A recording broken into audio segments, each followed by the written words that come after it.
RKW Brew by Scooters Coffee continues this morning live from Dickens Turf and Landscape Supply in Mount Juliet.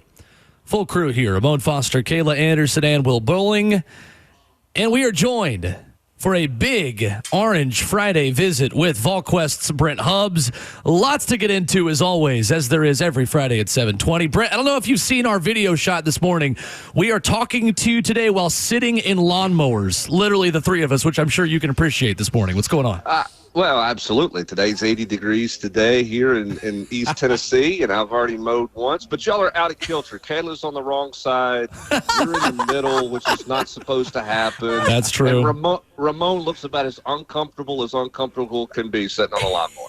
Hey, when you're this tall and big, you find ways to adjust yourself to this, is what I'm telling you, okay?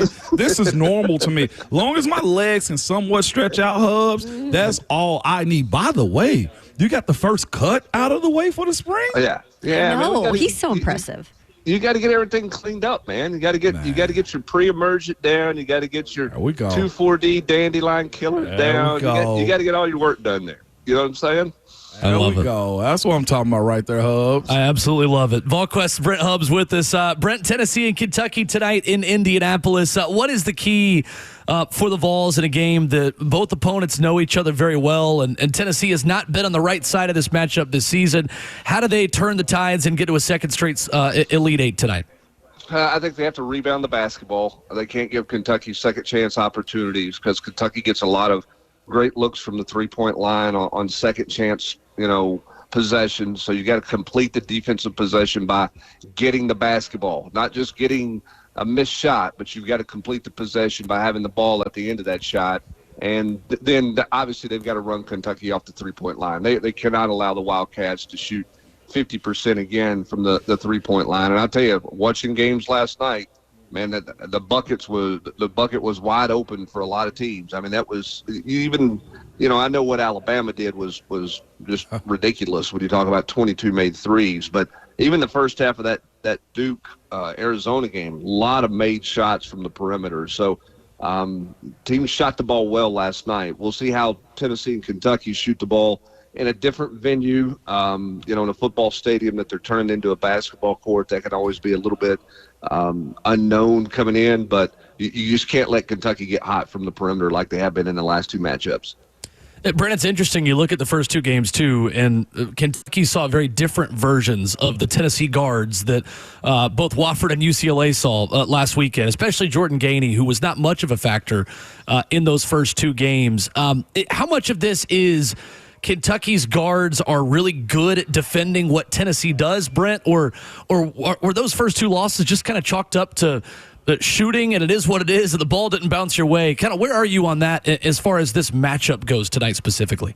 Well, I think that's a great question, and I think when you look at the first matchup in Knoxville, that was not Tennessee's brand of basketball. They shot 45 threes or whatever it was. I mean, they were completely out of character for who they're supposed to be and what they're supposed to be offensively.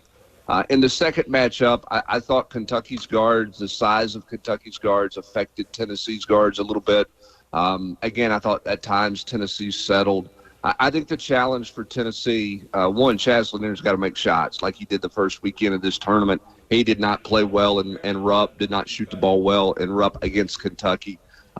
He's got to get open. He's got to get some looks, got to get the ball down. And in Tennessee, Gainey and Ziegler in particular, and Ron Slay could talk about this in the last hour, they got to get 2 feet in the paint.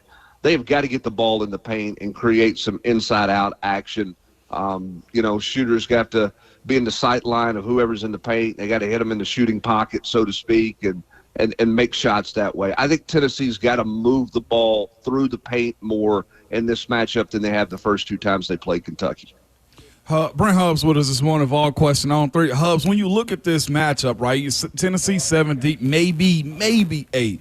You mentioned defending the three-point line. Like, is it at a point to where can the Vols, I guess, handle the pace of the game and defending the three-point line as far as the depth that they have? If you stay out of foul trouble, I'm not worried about the numbers this time of year. Most everybody's, bench gets shrunk down a little bit. This time of year, you don't probably go as deep unless you are truly committed to playing 10 players. I mean, everybody, coaches kind of, with the season on the line, they shrink it down a little bit more. They trust their veterans a little bit more. So I think when you the depth doesn't concern me unless Akpara picks up 2 early fouls, and Estrella picks up early foul trouble. Ziegler's got to avoid foul trouble tonight. And that's the one thing you have to do with Sakai. I think he's got to get settled into this game. He's going to be amped up. There's been some trash talking all week long, a little bit between the two teams. Zakai's got to be the leader and settle it. He cannot have a bad play that's a foul, and then you look up and he picks up another one right quick, or he picks up that third one super early, in the second half. They've got to have him on the floor. So he's got to be really smart in what chances he takes defensively tonight, what risk he takes in terms of staying out of foul trouble. Well, we need to make sure we got 20/20 vision on where his mom is at, because if she got to get him corrected on how he's playing, that's all we need, Hubs. Well, you're right about that. Here's the other thing too. I mean, if you're playing tonight, you got to figure out exactly how they're going to call this game. Yeah. I mean, the Duke game last night was tackle football. Yeah. Now, I mean, it was a flagrant for Arizona, but it wasn't a flagrant for Duke. Yeah. But I mean, they were tackling each other, and that game was just kind of beat each other up. Is the official going to call it that way? Are they going to call it tight for, are they going to let it go for the first 10 minutes and then tighten up the last 10 minutes of the first half? Like, you have to constantly be mindful of how that game's being played and whatever shift the officials are making. Because we've seen them swallow whistles. We've seen them suddenly start blowing. I mean, you have to be mindful of that and not get yourself in foul trouble, because the game within the game changes how the officials are calling it. We saw that last night. Sure will. Also this week, too, Rick Barnes had a lot of fans of the Vols basketball team breathe a little bit. He said, hey, he goes where the Lord tells him to go, and he hasn't spoken to him about retiring. What was that like in Knoxville and just around Vol Nation, hearing that from him?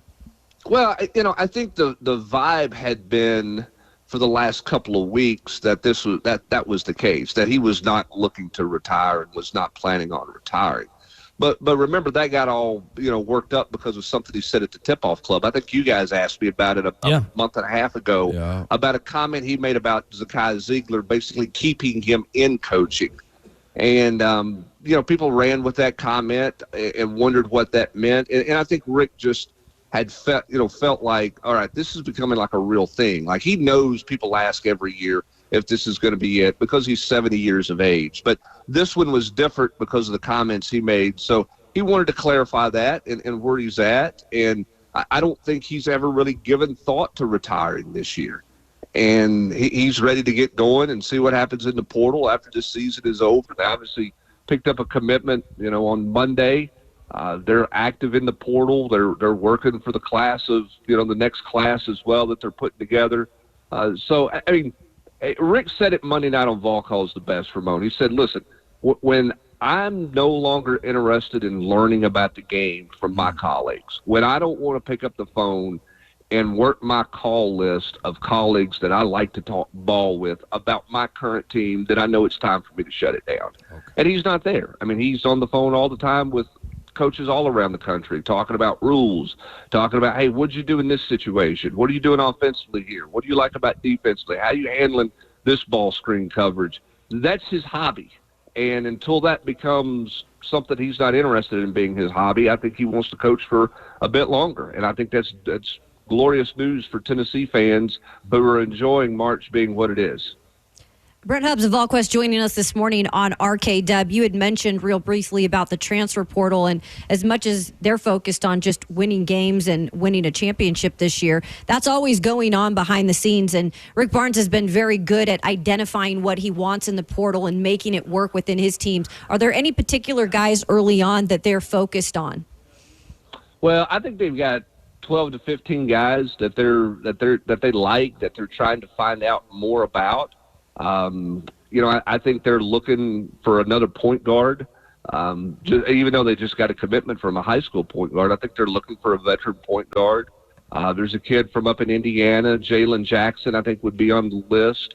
There's a guard from North Dakota State, Jakari White, who would be on that list as well.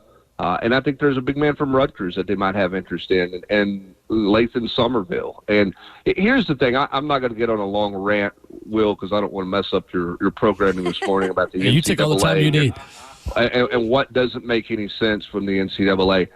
Could you really not wait another week and a half for the portal to open? Yep. Facts. Like I mean, none of them are going. Nobody who transfers going to their new school till June. Like, can you not wait? Can we just not wait till the Friday after the Final Four and go, okay, guys, here's 28 days after that to decide where you're going to go. We're done by the middle of May instead of the 1st of May. Like, what's the rush in this case? To me, that is an easy fix. That doesn't mean agents aren't working behind the scenes. Agents have been working behind the scenes since December about deals. That's always going to happen. But now you're sitting here and it's like, okay, I mean, Tennessee got back from Lexington and brought an official visitor in 6-7 hours later after they got back to spend the day with them to figure out what they were doing. If Auburn continues to win, they've got 2 official visitors scheduled next week while they're prepping for the Final Four. Wow. Like, I don't always agree with Tom Izzo, but Tom Izzo's right. Like, guys, let's finish this one out. Because the calendar in this case allows you to do so. So why not finish it out?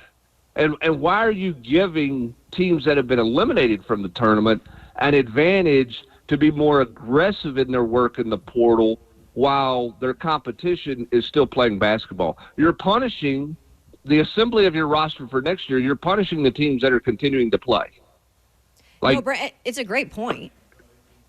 I don't know. I don't get it. I mean, but I don't get much of what the NCAA does. So, well, it's been a hot topic this week, so I'm glad you addressed it because the way that you described it, it makes sense with, like you said, other teams getting an advantage when these teams are still in it, trying to focus on winning tournament games. So great point there. Switching over to the football side of things, there are spring practice continues. They've got a few offensive linemen kind of new in the mix that are sticking out early, I should say. Who are those guys, Brent? What have they been impressed with on the line? Well, I think you love the 2 transfers that you got at guard, and Wendell Moy, who's the lightest he's ever been. I think he's trying to figure out sort of what his body's doing right now. I mean, he played at 350 pounds a year ago, and he's running around about 320 right now. Now, he's going to enjoy that Monday night when they're scrimmaging, on a 100-yard field. They're putting the ball down, and they're trying to play fast and get going. But he's having to adjust a little bit to his body, but he likes where he's at. And I think he's going to be a really nice fit for Tennessee.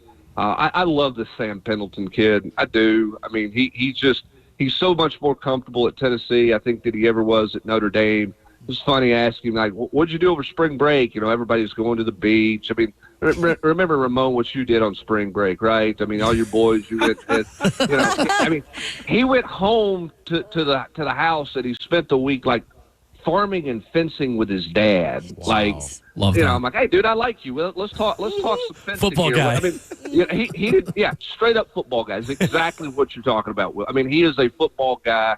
I think he's a great fit. I think he's going to be a natural leader for Tennessee, even though he's not been here very long. I think he has a great personality to fit with a work ethic and kind of a hard-nosed, blue-collar edge to him. And then I think the biggest one for Monday night is William Satterwhite at center. Satterwhite's done well to this point. He's really picked it up. He got off to a solid start, but he's gotten better since they came back from spring break. They feel like he's had a good week.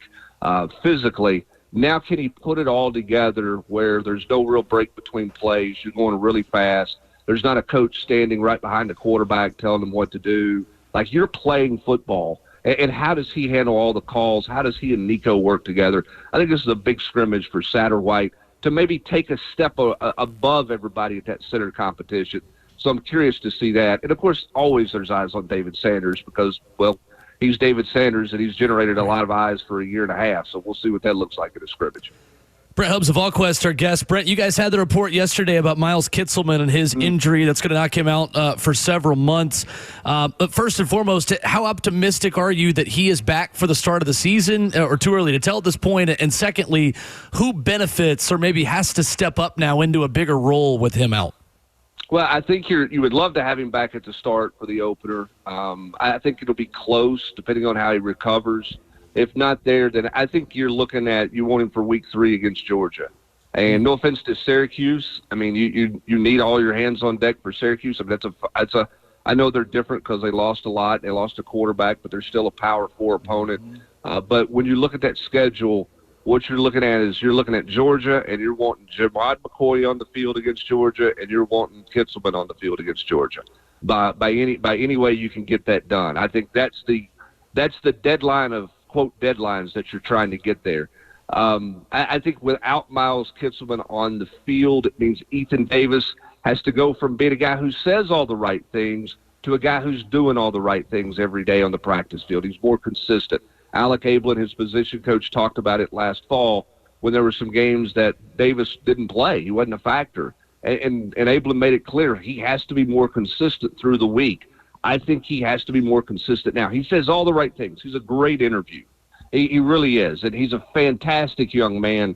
He's now got to be more consistent, practice in, practice out, and become a real alpha in that room, not by what he says, but by what he does. Cole Harrison is a guy they like. He's got to stay healthy. We'll see how much he develops moving forward through the rest of spring. And then you've got those 2 freshmen and Jack Van Doorslayer, who's probably physically better ready, but further along than Deshaun Brame is right now. But, man, those 2 guys are going to get more reps than they could ever imagine getting the back half of spring practice here. I mean, it's really going to be about Harrison, Brame, and Van Doorslayer and how far can they develop over the course of the back half of the spring to help them get through whatever weeks they have to get through at the start of the year until Kitselman's back ready to go. Real quick, I wasn't able to go nowhere on spring break until Ron Slade started supplying me with an NIL hub. Just so you know, I can say that now. Okay, I can say that now. Drove his Benz around campus. And the other part is there's a huge scrimmage on Monday. First big one of this size? Yes, sir. First big one. All right, for sure. I'll see you there. Oh, look at that teaser. Hey, I won't get to be there. And the fact that you survived a spring break with Ron Slay, that's like getting off the island. I mean, you survived surviving. I mean, that's amazing. I mean, listen, I love me some Slay, but a week of freedom with Slay after basketball season was over, where he was managing and doing everything the right way he was supposed to. Woo! Yeah. Y'all had no fun at all. Let's see the other side of that week. Compliance office. I love it. VolQuest's Brent Hubbs joins us Friday mornings here on Ramon, Kalen, and Will. Excellent as always. Check out the War Room at VolQuest.com each and every Friday. Brent, thank you, sir. Appreciate you. I appreciate you guys. Have a great weekend. Don't fall off the zero turn. Yes, sir. No, buckle up, baby. I love it. There's Brent Hubbs with us this morning, previewing Tennessee basketball and talking some Tennessee football.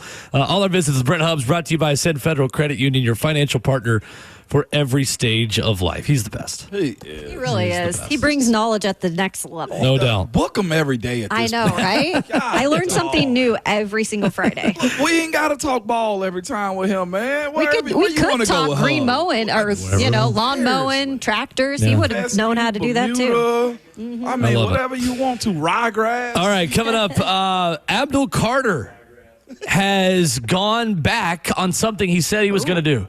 Has it hurt his draft stock for you? We'll talk about it next.